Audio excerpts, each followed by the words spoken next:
Kota, tila isang bulkan na sumabog sa galit.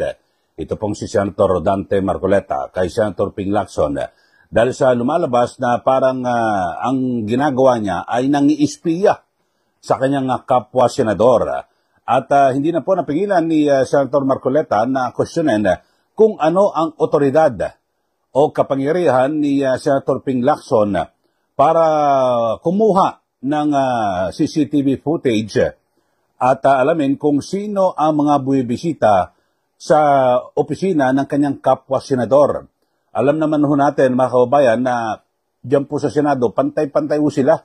Dahil sa pare-pareho po silang binoto ng taong bayan at hindi pa pwede na sila basta-basta na lang na biglang iimbestigahan o ano man, magsisilbing espiya sa kapwa senador. Grabe ho talaga, mga kababayan. No? At ano kaya ang gustong palabasin rito ni Senator Ping Lacson kasi ito po ay may kaugnayan sa yung pagpunta sa Senado ng testigo ni Senator Marcoleta na si Sergeant Orly Gutesa at na kung saan ay pinalilitaw na bago humarap sa Senado ay nagpunta muna sa opisina ni Senator Marcoleta. Natural lang ho. Natural lang naman ho siguro na pupunta kasi testigo niya ho ito At nagtagal daw ng mga 30 minutes ano ibig sabihin nito? Kasi ang gusto ho, mga kababayan, ay pinalilitaw na tila parang tinuruan kung ano mga sasabihin. Ako, napaka-imposible naman ho, mga kababayan. Sa loob ng 30 minuto ay agad natuturuan na itong si Sergeant Gutesa. At ano naman mapapala ni Gutesa? At kung siya ay magpapasulsul at kung tuturuan siya ay ano ang sasabihin niya. Kasi sa nangyaring pagdinig, di po ba sa Senado, sa Blue Ribbon, lahat po ng senador nagtanong dito po kay Gutesa at wala naman ho nakita na sabihin natin na parang nagsisinungaling o nag-imbento lang ng mga salita. Ngayon, dahil sa malinaw, yung kanyang binabanggit ho ng mga transaksyon na sinasabing nag-deliver ng pera mula sa bahay ni Saldico dyan sa Valle Verde, patungo sa kanyang condominium sa BGC, tapos nagpunta sa Aguado o sa bahay ni Speaker sa McKinley, tapos sa Aguado. So, wala ko sila mabutas doon So, ang ginagawa ko, mga kababayan, ay ang sinilip ay ang notaryo. Di po ba? Ito, pero panoorin ho muna natin, mga kababayan, ito pong nagpupuyo sa galit. Talaga namang, grabe. Na-high blood na po itong si Senator Marcoleta kay Senator Ping Lacson. Talaga naman, kahit sino naman ho, mga kababayan O, anong pakialam mo? At ano ang otoridad mo para ikaw ay mang-ispiya sa iyong kapwa senador? Sino ka ba? Yon. Ito, panoorin niyo ho, mga kababayan, yung pahayag ni Senator Rodante Marcoleta. Anong authority mo? Kung senador ka, anong authority mo na magpakuha ka ng CCTV para mag-espiya ka doon sa kapwa mo, senador? Nasa regulasyon ba namin ito? Anong masama ba kung sakasakaling may pumunta nga sa opisina ko? Lahat ba pakikialaman mo kung senador ka? Lahat ba pakikialaman mo kung sino-sino ang pumupunta sa opisina ng bawat senador? May authority ka ba na gawin yun? Nako. Makakarating tayo sa usapin na yan Sino ka? Gaano ang otoridad mo para pakialaman mo ang bawat tao na pupunta sa opisina ng bawat isa sa atin? Ng kapwa yung senador, ano? Di ba? Yan po, no? At inaasahan natin sa pagbabalik po ng sesyon ng Senado sa November 10, Lunes, ay inaasang magkakaroon po ng matinding konfrontasyon dito ho. At kasi ang sinasabi ho ay hindi ho man maunawaan ni Senator Marcoleta. Ako rin ho, mga kababayan, no? At sa iba pa nating mga taga-subaybay, bakit, kumbaga sa di ba, ang sabi nga, di ba, ang tawag ko rito don't shoot the messenger. Sino ba ang may mensahe ng katotohanan ay itong si, Sergeant Gutesa. Di ba? Ito, inilahad niya yung mga kanyang nalalaman. So, dapat nga suportahan pa, dapat matuwa pa ang mga senador sa kabuuan ng Senado. Kasi meron pong nagsasalita na magdidetalye dito po sa sinasabing malawakang katiwalian sa ating gobyerno at nagkukonekta na po sa mga prominenteng personalidad, di ba, mula sa Aldico, tapos tungo kay Martin Romualdez.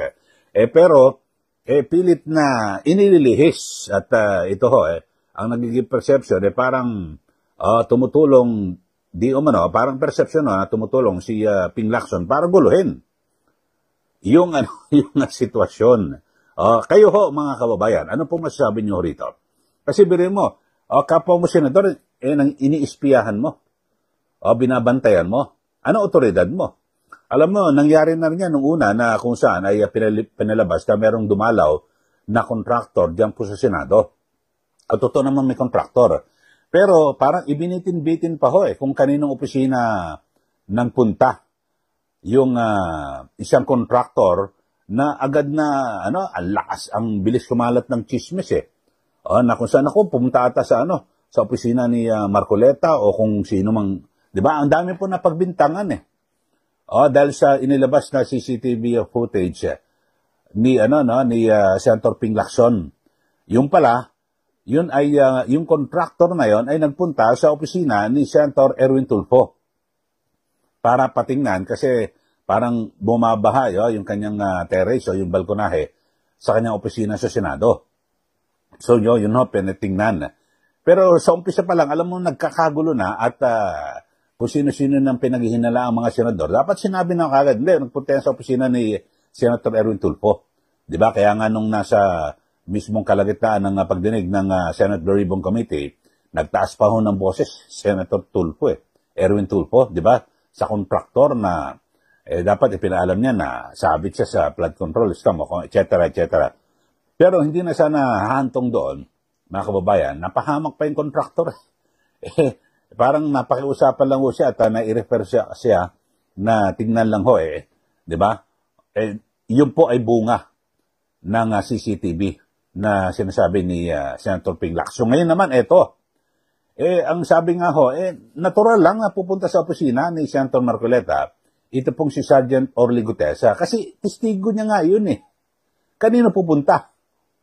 O diretso na ba sa sa hearing, sa Blue Ribbon, kaya nga humarap yan sa Senado dahil siya po ay testigo ni Senator Marcoleta. Natural lang ho yun, di po ba?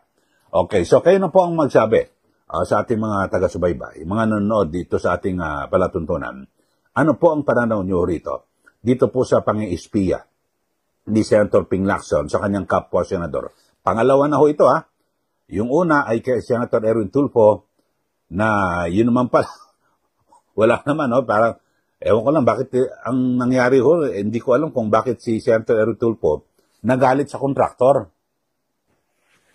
Dapat po ay nagalit si Senator Erwin Tulfo kay Senator Ping Lacson. Kasi bakit anong motibo mo? Bakit inilabas mo? May puntang na contractor sa Senado, nag-deliver kung at ang liit-liit ng bag nakita ko sa CCTV. Dapat si Senator Tulfo, doon po siya nagalit kay Ping Lacson. Pero ngayon, nagalit daw si Senator Marcoleta. At inaasahan magkakaroon po ito ng konfrontasyon sa pagbabalik ng sesyon. November 10 yan.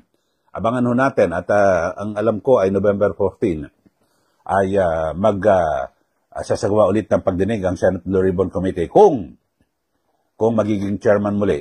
Ito pong si Senator Ping Lacson ng Blue Ribbon. So aabangan ho natin yan, mga kababayan. Pero ako aking pananaw rito ay napakamali at kabastusan ito hong ginagawa na pang-iispiya sa iyong kapwa senador. Ano ka ba dyan sa Senado? Senador ka rin Ano ka ba sa Senado? Investigador? May kaso ba si Senator Marcoleta o ano? So, bakit ang kapwa mo senador ang iniimbestigahan mo? Ang iniimbestigahan dyan yung mga nakinabang at di ba nagmaniobra sa pondo ng bayan. So, yun lang po.